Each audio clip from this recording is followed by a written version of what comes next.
Welcome back दोस्तों। Daily current affair series में आप लोग का स्वागत है।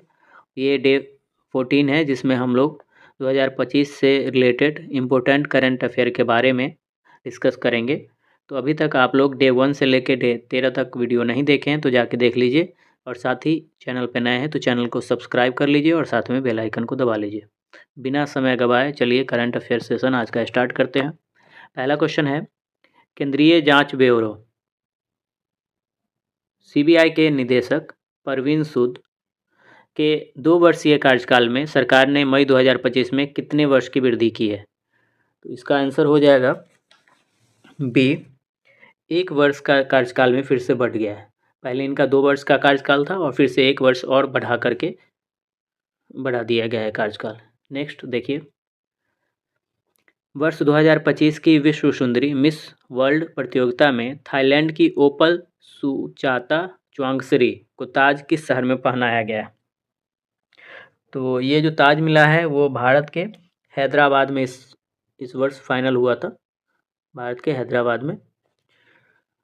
और ध्यान रखिएगा कि टोटल अभी तक तीसरा ऐसा अवसर था कि यह प्रतियोगिता भारत में संपन्न हुआ है। ठीक है, आगे बढ़ रहे हैं।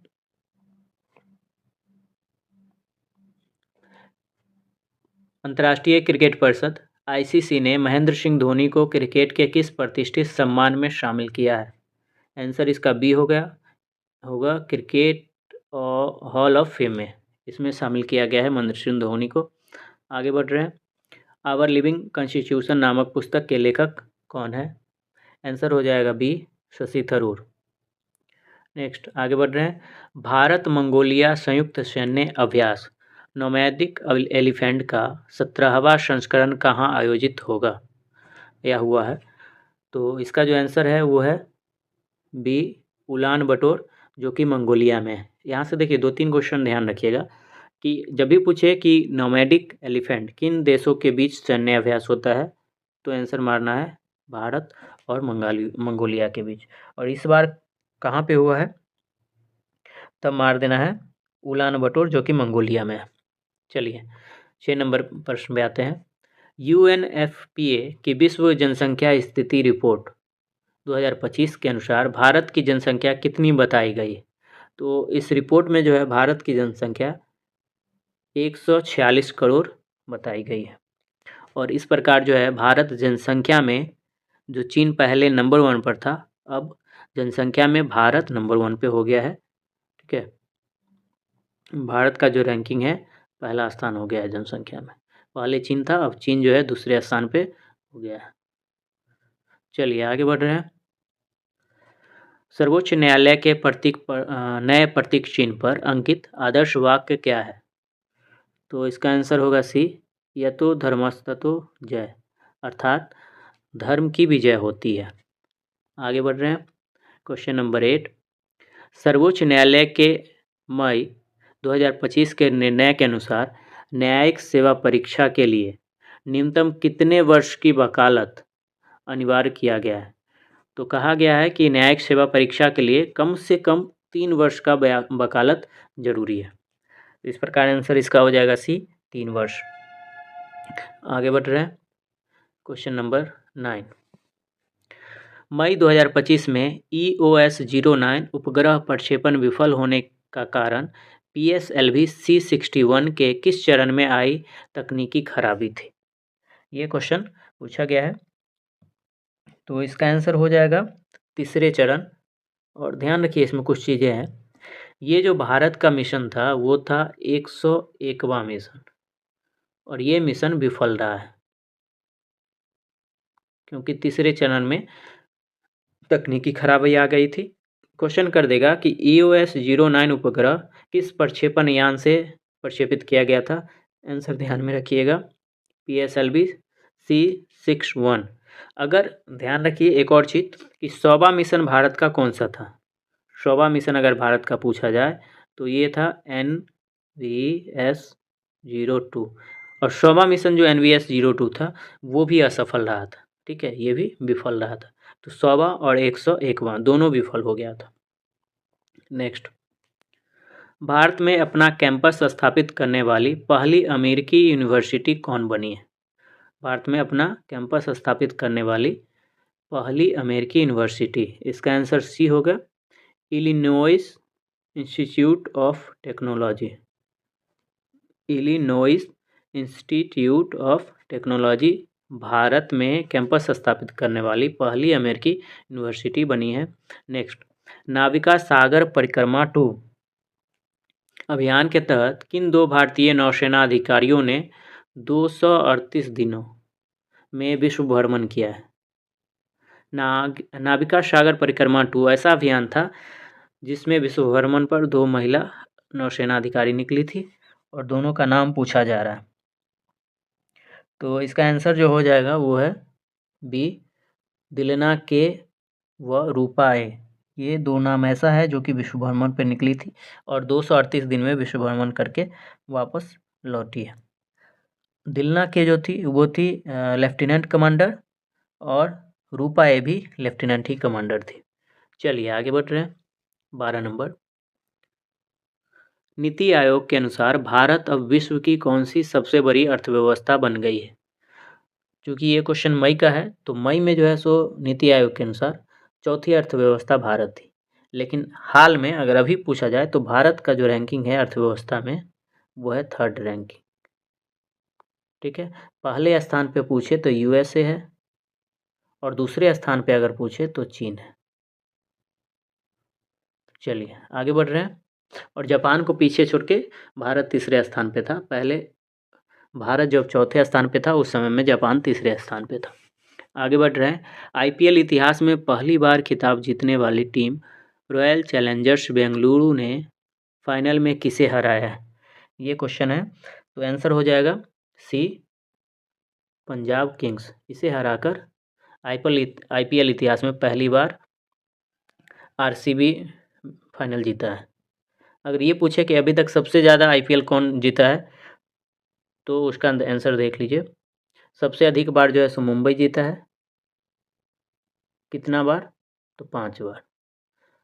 और एक और है सीएसके भी 5 बार ही जीता है। चलिए क्वेश्चन नंबर 14, जम्मू कश्मीर में चिनाब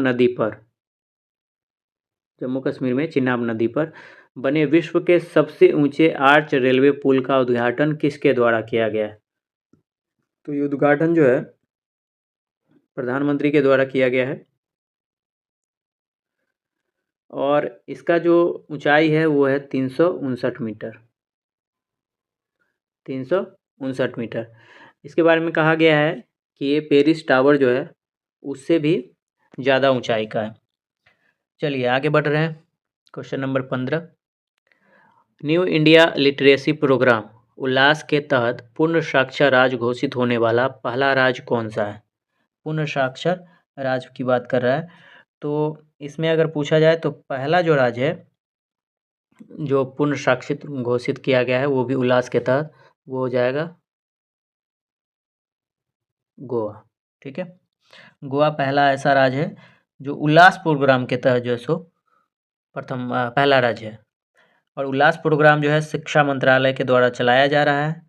और अगर ऐसे पूछे कि पूर्ण कार्यात्मक साक्षरता हासिल करने वाला पहला राज्य, तो उस कंडीशन में हो जाएगा मिजोरम। उल्लास अगर नहीं हो तो मिजोरम आंसर मारिएगा। उल्लास कार्यक्रम के बारे में अगर हो तब गोवा। और अगर ये पूछे कि उल्लास के तहत जो है सो पूर्ण साक्षर केंद्र शासित प्रदेश घोषित होने वाला जो है पहला प्रदेश कौन सा है, तब उसमें लद्दाख देना है आंसर, लद्दाख। चलिए आगे बढ़ रहे हैं। क्वेश्चन नंबर 16, देश की पहली जंगल सफारी ट्रेन जो कि दुधवा टाइगर रिजर्व और कतरनिया घाट अभयारण्य को जोड़ती है किस राज्य ने शुरू किया है? इसका आंसर हो जाएगा सी, दुधवा टाइगर रिजर्व जो है वो उत्तर प्रदेश में है। और अगर आपको ये भी पूछे कि कतरनिया घाट अभयारण्य कहाँ पे है तो वो भी उत्तर प्रदेश में है। तो देश की पहली जंगल सफारी ट्रेन जो है उत्तर प्रदेश में ही शुरू किया गया है। आगे बढ़ रहे हैं। क्वेश्चन नंबर 17, भारत का पहला ई कचरा रिसाइकलिंग पार्क दिल्ली के किस क्षेत्र में बनाए जाने की घोषणा की गई है? तो इसका आंसर हो जाएगा सी, दिल्ली के होलंबी कला में। ठीक है, ध्यान रखिए, भारत का पहला ई कचरा रिसाइक्लिंग पार्क ये दिल्ली में बनाया गया है और दिल्ली का जो क्षेत्र है होलंबी कला, वहाँ पे ये बनाए जाने की घोषणा की गई है। आगे बढ़ रहे हैं, 18 नंबर, निम्न में से कौन सा देश 1 जनवरी 2026 से संयुक्त राष्ट्र सुरक्षा परिषद का अस्थायी सदस्य बनेगा? एक ऑप्शन पूछा जा रहा है, तो इसका आंसर हो जाएगा सी, 1 जनवरी 2026 से। 1 जनवरी 2026 से देखिए, पहला देश बहरीन है। टोटल 5 देशों को संयुक्त राष्ट्र सुरक्षा परिषद का अस्थायी सदस्य बनाया गया है। 5 देश में एक तो बहरीन हो गया, दूसरा जो हो जाएगा वो हो जाएगा कोलंबिया, दूसरा देश कोलंबिया। ठीक है, और अगर तीसरा पूछे तो तीसरा हो जाएगा कांगो, कांगो हो जाएगा। चौथा हो जाएगा कांगो लोकतांत्रिक गणराज्य, चौथा लाटविया और पांचवा लाइबेरिया। तो पांचों देश ध्यान रखिए, एक बहरीन हो जाएगा, दूसरा कोलंबिया हो जाएगा, तीसरा कांगो हो जाएगा, चौथा लाटविया हो जाएगा और पांचवा लाइबेरिया। और आप लोग को ध्यान होना चाहिए कि टोटल जो है सो अस्थायी सदस्य का कार्यकाल 2 वर्ष का होता है, 2 वर्ष का ही होता है। प्रत्येक 2 वर्ष पर अस्थायी सदस्य हटते रहते हैं और बारी बारी से देशों का नाम जो है सो इसमें जुड़ते जाता है। नेक्स्ट प्रश्न, संयुक्त राष्ट्र महासभा के 80वें सत्र के लिए अध्यक्ष के रूप में किसे निर्वाचित किया गया है? आंसर ध्यान रखिएगा, इसका आंसर होगा बी, एनालेना बेरबॉक। आगे बढ़ रहे हैं, नीरज चोपड़ा ने 2025 में किस प्रतियोगिता में 90.23 मीटर का थ्रो कर नया राष्ट्रीय रिकॉर्ड बनाया है? नीरज चोपड़ा का जो हाईएस्ट थ्रो का रिकॉर्ड है ये यही है, 90.23 मीटर थ्रो, और ये नया राष्ट्रीय रिकॉर्ड बना लिया है। ये कहाँ पे हुआ था ये पूछा जा रहा है, तो दोहा डायमंड लीग, इस लीग में जो है नीरज चोपड़ा ने अपना नया राष्ट्रीय रिकॉर्ड बना लिया है। आगे बढ़ रहे हैं, असम सरकार द्वारा लॉन्च की गई भारत की पहली क्षेत्रीय भाषा की AI न्यूज़ एंकर का नाम क्या है? इसका आंसर हो जाएगा बी, अंकिता। ये नाम जो है अंकिता रखा गया है। चलिए आगे बढ़ रहे हैं, 22 नंबर, हाल ही में GI टैग प्राप्त कुंभकोणम बेटरीलाई किससे संबंधित है? आंसर हो जाएगा इसका सी, पान के पत्ते से संबंधित है, कुंभकोणम बेटरीलाई, इसे GI टैग मिला है। तो ये जो है तमिलनाडु में है। कहाँ पे है? तमिलनाडु में है। अगर ये पूछे कि अभी तक हाईएस्ट किस राज्य में सबसे ज़्यादा GI टैग मिला है, तो यूपी हो जाएगा। उत्तर प्रदेश को जो है, उत्तर प्रदेश के पास सबसे ज़्यादा GI टैग वाले उत्पाद है, जबकि तमिलनाडु दूसरे नंबर पे आता है GI टैग के मामले में। आगे बढ़ रहे हैं, 23 नंबर, यूरोप का सबसे सक्रिय ज्वालामुखी माउंट एटना किस देश में स्थित है? तो ये जो है इटली में स्थित है और हाल फिलहाल में इसमें ये आया था, ज्वालामुखी विस्फोट हुआ है, तो इसलिए अभी थोड़ा सा ये चर्चा में है। इसमें ध्यान रखिएगा, ये जो ज्वालामुखी माउंट एटला है ये सिसिली द्वीप पर है, सिसिली द्वीप, और ये सिसिली द्वीप जो है वो कहाँ पे है? भूमध्य सागर में, भूमध्य सागर में। चलिए आगे बढ़ रहे हैं, संयुक्त राष्ट्र ने 2025 के लिए भारत की आर्थिक विकास दर का अनुमान घटाकर कितने प्रतिशत कर दिया है? आंसर हो जाएगा सी, 14.3%। आगे, मोनाको ग्रैंड प्रिक्स में F2 रेस जीतने वाले पहले भारतीय कौन बने? आंसर हो जाएगा सी, कुश मैनी। आगे बढ़ रहे हैं, भारत की पहली जीन संपादित भेड़ किस तकनीक से विकसित की गई है? आंसर सी हो जाएगा CRISPR-Cas9, CRISPR-Cas9 के तहत जो है सो भारत की पहली जीन संपादित भेड़ विकसित किया गया है। आगे बढ़ रहे हैं, किस देश ने लंबे समय से लागू 2 बच्चों की नीति को समाप्त करने की घोषणा कर दी है? हाल ही में ये जो नीति है वो वियतनाम ने समाप्त किया है।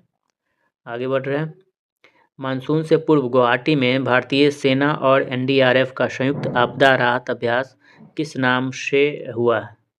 संयुक्त आपदा राहत अभ्यास, ये इसका नाम ही था, अभ्यास राहत। ठीक है, आगे बढ़ रहे हैं, फ्रेंच ओपन 2025 में पुरुष एकल का खिताब किसने जीता है? तो इसका जो आंसर हो जाएगा वो हो जाएगा कार्लोस अल्कराज। डी इसका आंसर हो जाएगा कार्लोस अल्कराज। ये फ्रेंच ओपन 2025 में पुरुष एकल का खिताब जीता है। नेक्स्ट बढ़ रहे हैं। फ्रेंच ओपन 2025 महिला एकल खिताब जीतने वाली 2015 के बाद पहली अमेरिकी महिला कौन बनी है? तो इसका जो आंसर हो जाएगा वो हो जाएगा बी कोको गफ। ठीक है, कोको गफ। तो ये आज का 30 करंट अफेयर क्वेश्चन था जिसे मैंने बता दिया है। अगला वीडियो देखने के लिए आप इस चैनल को ज़रूर सब्सक्राइब कर लीजिए। वीडियो देखने के लिए धन्यवाद।